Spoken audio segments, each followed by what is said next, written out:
Hello guys, good day. It's Meri, and today I will cook beef soup with assorted vegetable. This menu guys is a popular in Japanese style hot pot, where the meat and vegetable are cooked in a flavorful broth called kambodashi. All the vegetable at the table takes part in the cooking and enjoy the ingredients. With different dipping sauce, it's intimate yet casual and a whole lot of fun cooking.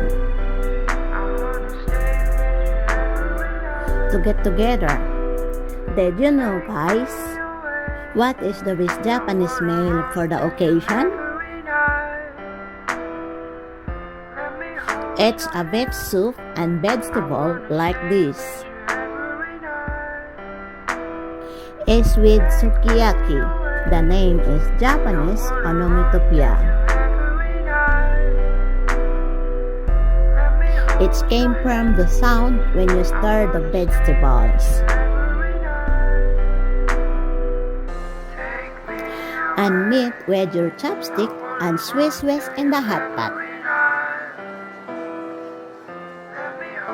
It's a fun meal since everyone sit around at the hot pot at the table.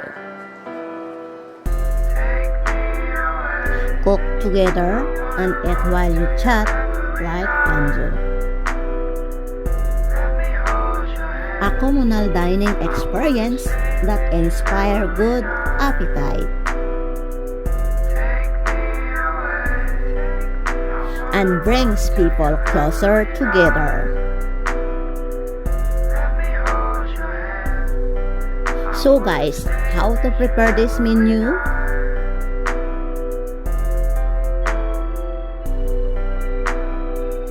It's very easy, like what I'm doing right now.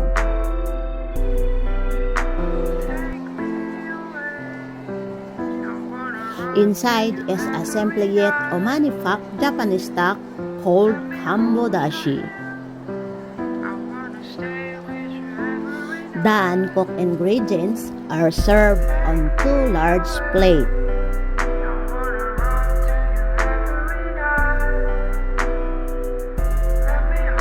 One for tiny slice, well-marbled beef.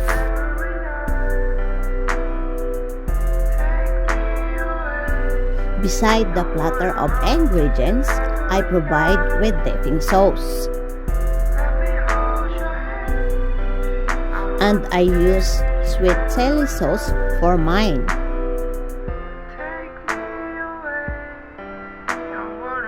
You should start cooking with 2 vegetables.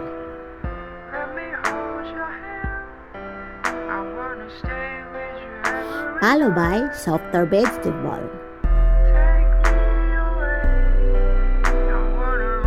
The pepper thin slice of meat takes only a few seconds to cook. When you want to eat meat, you will pick up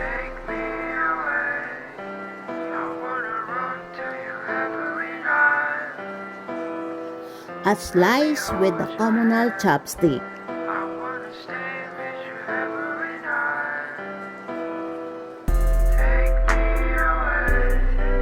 And stir in the broth for a few seconds.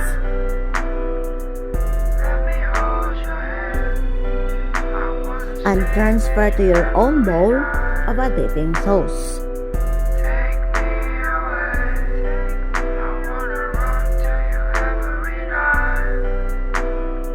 You continue to cook while you're eating.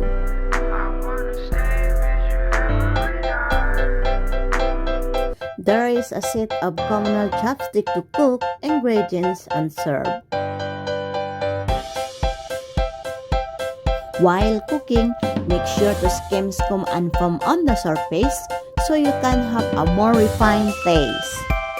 Once all the ingredients are cooked, and take away from the hot pot.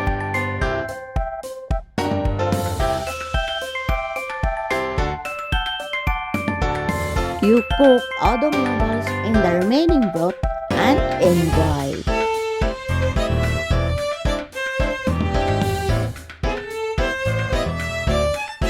I hope guys my video will guide you through everything you need to know.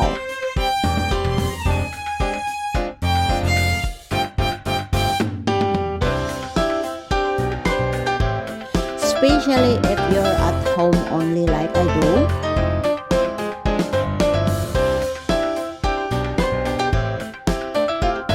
To enjoy easy recipe cooking at home.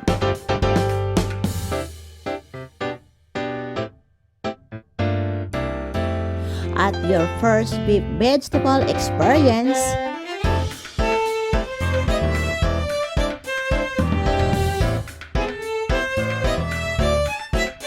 it's worth making a trip to your nearest Asian grocery stores.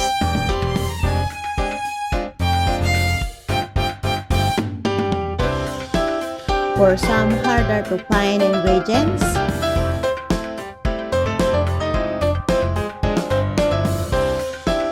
Chinese and Korean grocery store usually carry all the vegetables.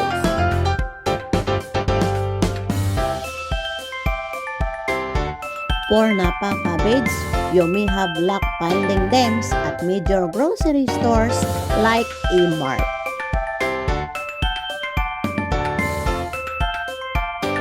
Mushrooms that are often used in this recipe, shading mushrooms,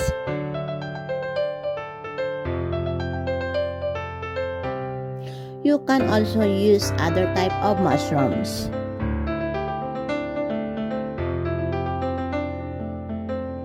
Mostly to enjoy the different textures.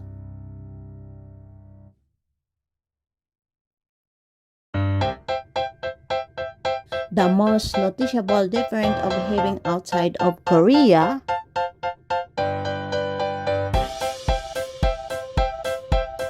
is the quality of meat. It can be difficult to source the same quality. I use thinly sliced meat beef. It's available in E-Mart in Korea.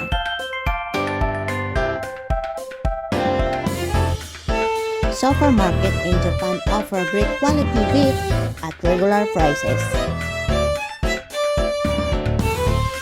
But we make it work unless there is a well-stock in Korea grocery stores. Near you probably won't be able to find thinly sliced meat.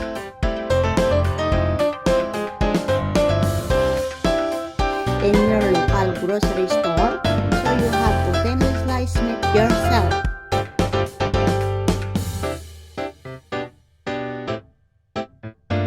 It is easy to do.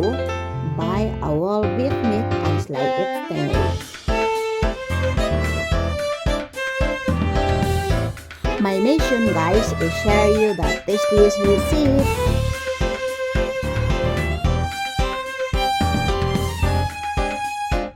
I discover along the way.